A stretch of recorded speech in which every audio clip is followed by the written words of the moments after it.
Welcome to Alchemy, the podcast for HR professionals who are ready to experience what's possible from the inside out. I'm your host, Sara Maude, former HR insider and transformational coach. And I'm here to guide you into a new paradigm of HR leadership with the science, the energy, and the insights that create true, lasting transformation.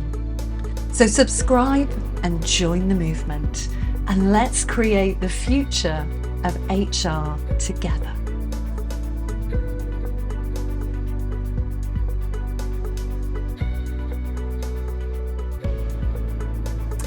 You are not born confident. Those are the words that literally leaped out of an email that I received a couple of weeks ago. An email that was being sent to the HR community. And I'll be really honest with you, my initial reaction was, fuck. What a disempowering message to send to people, especially to send to women in leadership. So if you received that email, or you're operating from an idea, from a belief that confidence is something outside of you, that confidence is something that you have to build, that you have to develop, then this video is perfect for you. My name's Sara Maude. I'm the founder of the Mind Solution International, and over the last 14 years, I've held over 5,000 one-to-one sessions. And one of the biggest things that I've heard over the years is people saying to me, I want to feel more confident. I've lost my confidence. I've had a knock to my confidence, that this situation has chipped away at my confidence.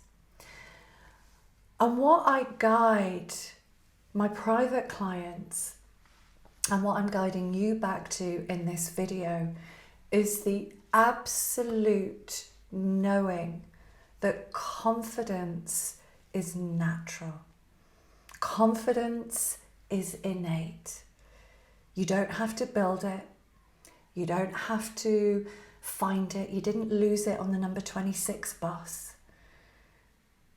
Confidence is a natural state that you access when you're not caught up in habitual thinking.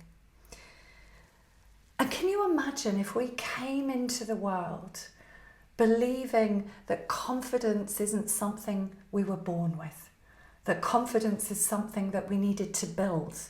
Can you imagine all the children that had to learn to walk, or had to learn to talk, or had to learn to read and write, going, do you know what? Don't think I've got the confidence. I think I need to just build on my confidence. Maybe I'll wait until I get to, maybe 5.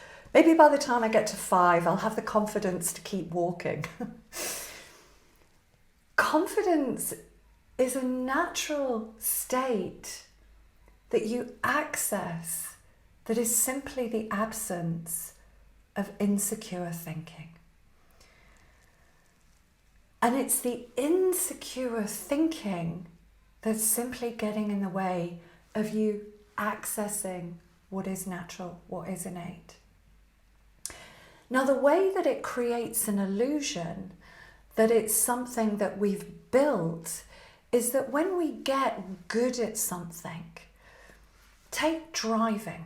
I don't know about you, but the first time that I sat behind the wheel of a car, I did not experience feeling confident. I was very much all mirror, signal, maneuver. What am I doing? Oh my God, I've actually gone round the roundabout the wrong way. That did happen in my driving test.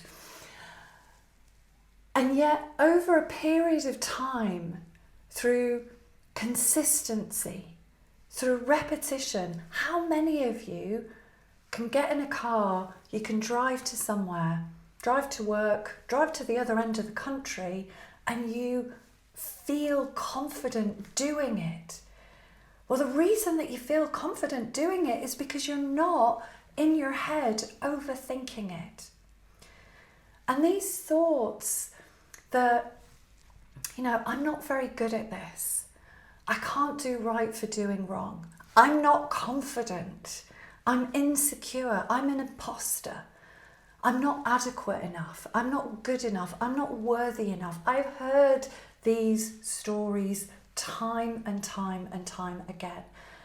And I resonate with them because I used to have a story of my own. A story that said I had to be seen to be perfect, that I wasn't good enough. But the thing that transformed it for me, and what transforms it in my HR inner circle, is recognizing it is simply thought. Thoughts taking form in the moment. I was working with a private client recently who'd created this story from such an early age that I'm not adequate. And she went into the world of banking when she was 16. She's now 46. And it's reasonable to say that in that time frame, she's continued to affirm, I'm inadequate. Now, there are times when she doesn't experience feeling inadequate. And when we looked at when those times were, it's just simply because she's not thinking those thoughts. She's not paying them any attention. She's just present. She's getting on with something. And when she's getting on with something that she's very comfortable with, that she's familiar with, well, then those thoughts they don't even appear. It's only when she's doing something that's unfamiliar. She's recently had a promotion and she's in a new role, and she's not completely au fait with everything that there is to know in that new role, which is completely normal and natural because there's a learning process. But in moving into something that's unfamiliar, this story has just become louder. This voice, this sense of identity that this is who I am, that I'm not adequate, has become so loud. She's been paying attention to it. She's been believing it. She's been accepting it as truth. And my question to her was, what if it wasn't true? What if that was just a story that you've simply and innocently affirmed for over 30 years, but actually you've never thought to challenge? And the subconscious mind, it's going to accept whatever you say to it. It's not going to argue back and say, well, maybe that's not true. It's just going to keep accepting what you affirm.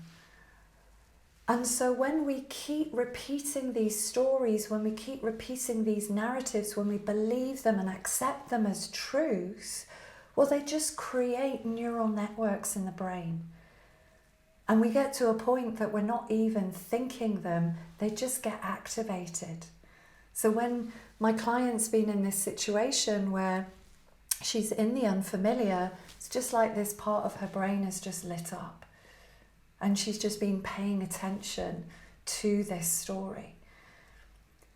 But when she started to learn that actually this is just a story, it is just a thought that's appeared, and I have a choice about whether I choose to give it any of my time, any of my focus, any of my energy, which is actually something she'd never really thought about. She just kept accepting. And what strikes me about that is we have agency to decide what we accept as truth and what we don't.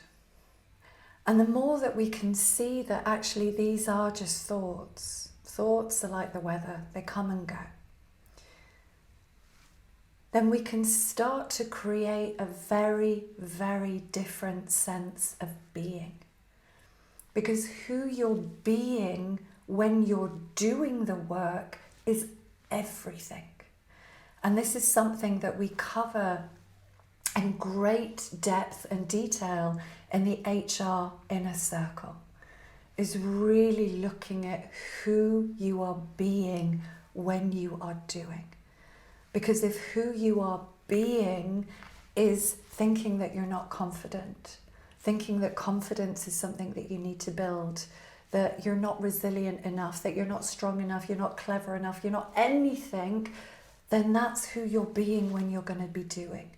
And that's going to impact your performance. It's going to impact how you come across in leadership meetings, your influencing ability, all of that.